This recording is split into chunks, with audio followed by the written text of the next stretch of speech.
Ladies and gentlemen, I know it's been a while. I have good reasons.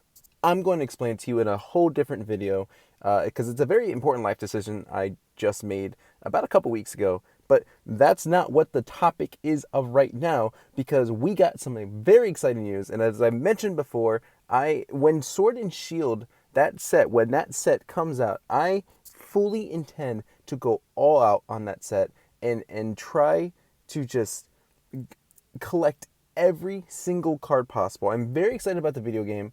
I am very excited about the TCG. And I didn't cover this, but if you had watched the Pokemon World Championship, which was about a month ago, right? It was about a month ago. We were introduced to the new Sword and Shield V cards. Now, essentially, this is the same thing as EX, GX, right? You knock it out, you take two prize cards, or at least I believe that is, yeah, that was confirmed when we got a look at what you see here. Kind of a sneak peek at what these V cards look like. So obviously they would have Zacian and Zamazenta, the two legendaries of Sword and Shield, featured on these new cards. But a lot of it was kind of hidden: attack cost, energy, weakness, retreat cost, resistance, things like that, because obviously they don't want to give away the typings of these legendaries just yet. Or at least that's my assumption. A lot of people are saying like, oh my gosh, V cards are so powerful, there's no attack cost in them, blah blah blah. I don't think that's the case. I think it really comes down to they just don't want to reveal the type or the Pokemon types of these legendary Pokemon, because then I guess there's some sort of surprise there. I don't know, but regardless, we were given these V card looks, and we got a sneak peek at a new kind of. I think they're called VMAX. So there's a lot of like kind of translating going around when these cards were first shown, and we saw that there was a VMAX in the text of one of these cards, and we believe that's what this is. So excuse my lack of computer skills here. This is actually, I'm not even on a computer, I'm on a phone. But we got this look here of a 330 HP V card. Now this might be the VMAX Pokemon, which if you have been keeping up with Sword and Shield, I would assume, obviously, then you would know that a Pokemon can Dynamax, and it Dynamax for 3 turns. This is probably that version. VMAX is probably that mechanic of that Dynamaxing, but we don't really know any other details.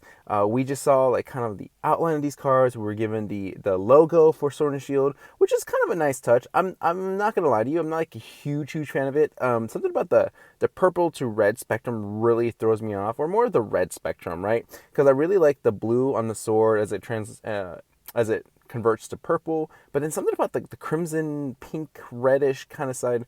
I don't know, something's weird about it, but it's a clean logo, very much like it. I think this is the pack arts for Zacian and Zamazenta for the Sword and Shield base set, and that's pretty much it. We haven't really gotten much new information about this until now, until about 5 hours ago. So I'm going to switch it over to this here, where we finally get the first looks of new Pokemon V cards. Now, what was interesting was that we've actually gotten a sneak peek of what the product images look like, what the starter packs are going to look like. And I don't think I covered it in any of my videos.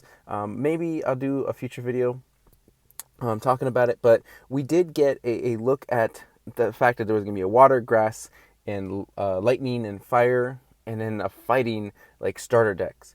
And what we just got today, like about a few hours ago, was the main V card that will be in each of those starter decks. It was very heavily rumored that, well, not heavily rumored, it was more of like we assumed that the fire water grass would just be featuring like the V card of the basic Pokemon, or the starter Pokemon. But that's not the case. What actually is happening here, and I know we're just kind of scrolling through all these, each Pokemon V will be featured in 5 starter V decks that are releasing in Japan on November 29th. These decks will feature 23 unique cards in total, going by the card numbers above.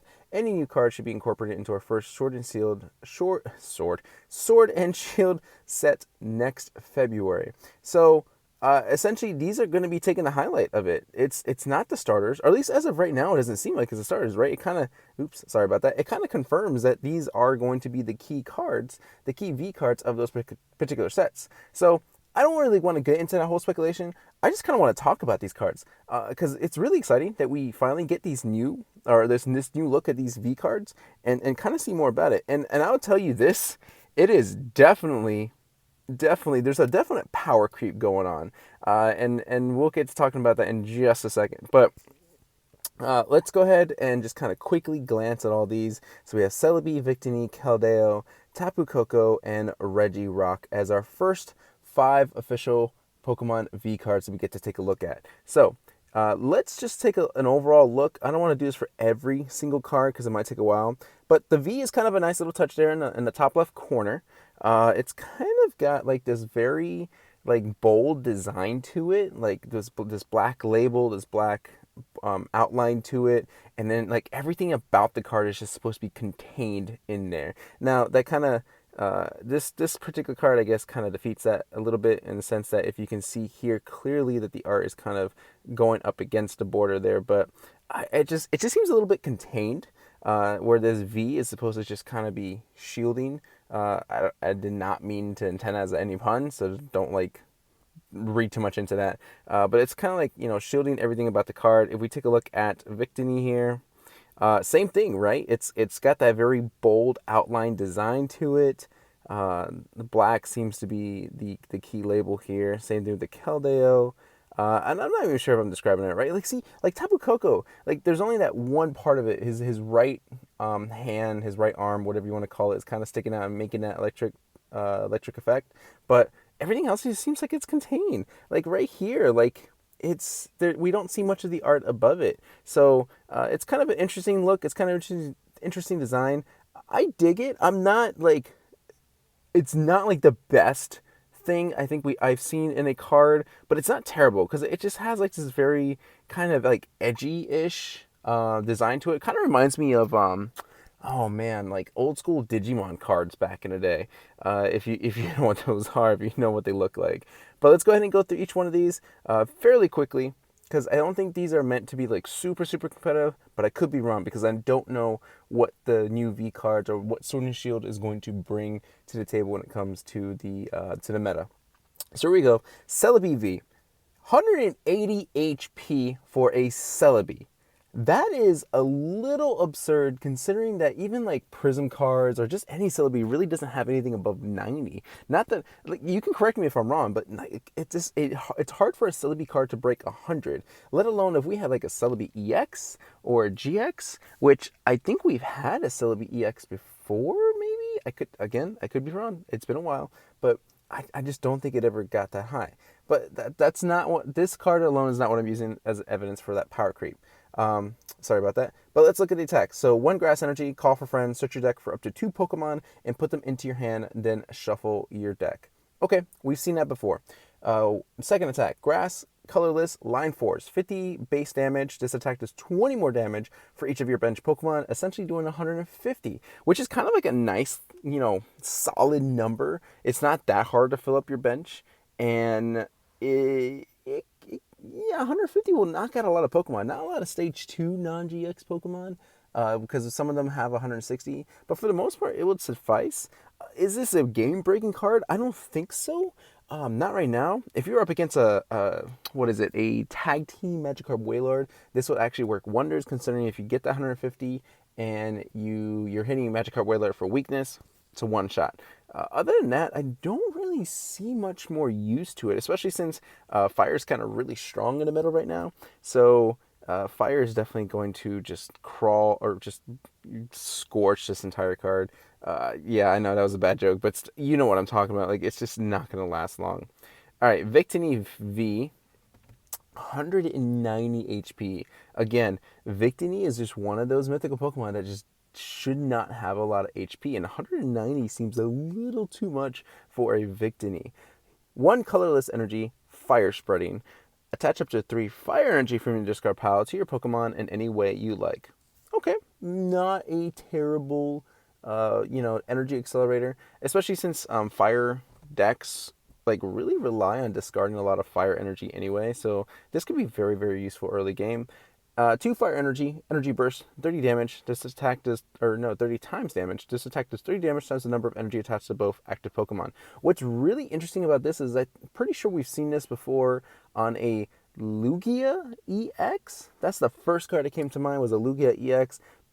But the only issue I think was that maybe there was already like a set base damage to it, whether it was a 10 plus or 20 plus. I can't quite remember, but 30.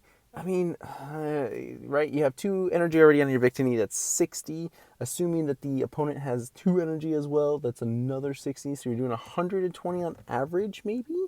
That's okay. You're not even knocking out a Celebi Venusaur though. So I don't know how useful really Victini is going to be. And the other thing is I didn't even look at the retreat cost. Hold on, retreat cost for this one is 2. Retreat cost for Celebi is 1. That seems about somewhat reasonable. Keldeo V, 210 HP for a basic Pokemon that's not a tag team. 210. You gotta be seeing this, guys. You gotta be seeing like how they're kind of upping the ante here with the HP and the attacks. Maybe it seems a little fishy. 1 water energy, 40 damage. Not that exciting. 3 colorless energy, although once you read what the description is, it won't make sense why you want to do colorless. 50 base damage. This attack does 30 more damage for each water energy attached to this Pokemon. Okay. Retreat cost is 2. That's fine. Going back to the attack, sorry. Got a little side distracted. 30 damage. So if we do 3 water energies, 30, 60, 90, plus the 50 is 140. Again, just like with the Celebi, it's a decent attack number. Doesn't hit a lot of stage 2s, though. Hitting for weakness, pretty good, though, right? So if you do 140 times 2, that's 280. That definitely knocks out a Reshiram Charizard, Brayson Charizard. You're in good shape. So this Keldeo is actually a very nice tech against, your fire decks. However, getting that 3 energy, I guess Nagano Quagsire, but do you really want to base an entire deck off just this Keldeo? That's kind of questionable. All right, Tapu Koko, 280 or 200 HP, which, okay, that's kind of low, right? For a Tapu Koko, considering that a GX was 170 HP. These are V cards, and I've already kind of, pointed out that there's a power creep coming on here. So 200 is kind of like probably the low end. I mean, yeah, we got the 180, 190, but those are kind of expected with those mythical Pokemon. 200 seems about right for Tapu Koko. I mean, what do I know? Because these are our first V cards, but it just seems about right? 1 lightning energy, spike draw, 20 damage, draw 2 cards. That's kind of a pretty good, actually. You get to draw 2 cards, plus you do 20 damage for just 1 energy. That's not bad, considering, like, what is it, Lapras, right? 1 water energy, you collect 3 cards, but no damage. Like, I'd rather just do 20 damage and then draw the 2. That's fine by me. Lightning, colorless, striking bolt, 200 damage. This Pokemon can't attack during your next turn. If you have Thunder Mountain Prism, right, that becomes lightning colorless. If you have, oh man, what is it? Is it counter gain, right? And you're behind on prizes, that becomes just 1 lightning for 200 damage. This is probably, and the retreat cost is 0? Oh yeah, this is definitely the winner. This has got to be the winner. This is looks to be a fairly good card. I can guarantee this one will probably be played more than all the other ones. Almost can guarantee that. And then we finally have Regirock V. 220 HP for a basic fighting Pokemon. Just going to leave it at that. Fighting colorless, Raging Hammer, 30 base damage. This attack does 10 more damage for each damage counter on his Pokemon. Let's say you have 20 damage counters, right? 200, 230. That seems fairly good. You don't even need to have that much to knock out a Tag Team Pikachu Zekrom. It's fine by me. 2 fighting, 1 colorless, hard tackle, 190 damage. This Pokemon does 30 damage to itself. So essentially your second attack is kind of powering up your first attack. Makes sense. I do like the art to this. This one is kind of cool. He's just swiping at the ground. All these rocks are flying around. Not bad. Not bad at all. And again, the design's pretty simplistic, but that's it. Those are our 5 V cards. Ooh, retreat cost of 3, not likely. I'm telling you, this Tapu Koko, this is it. This is the winner right here. This is going to be the most played V cards out of these 5 for sure. Whether or not it's going to be the most played out of all the V cards, maybe not, but we have no idea what the Sword and Shield set is going to look like just yet. But it's just super exciting that we finally got our first official look at some V cards, and I'm just very excited about the set. I'm very excited about the game. So much hype going into these next 60 days, building up to the game, and then we'll finally get our hands on some new TCG expansions for that game as well. And then we have some exciting news from the anime coming up too, which I'm hoping we get a lot of information on that in the next coming week. But that is going to be it, guys. Hopefully you're excited about this set as much as I am. If you are, please leave a like on this video, because again, I am fully intent on going all out, and I can only do that with your guys' support. And I appreciate you guys hanging in there with me. Like I said, it's been a very long time since it's been almost another month, right? I got another month without uploading anything, but a lot has happened. I'll update you guys later on. But thank you guys for sticking around, all 200 plus of you. And yeah, can't wait to cover everything else that's going to come up, Sword and Shield. So hopefully you're there. Hopefully you will be there with me. And if you're new, this is your first video that you're watching, appreciate it. Thank you. If you kind of like discussions, if you kind of like, talking about Pokemon and getting about people's opinions, please subscribe to my channel. That's kind of what I like to do, is kind of give other perspectives, give other opinions about things, and that'll continue on as long as I love Pokemon, which will always be forever. All right, enough rambling. I'll see you guys in the next video.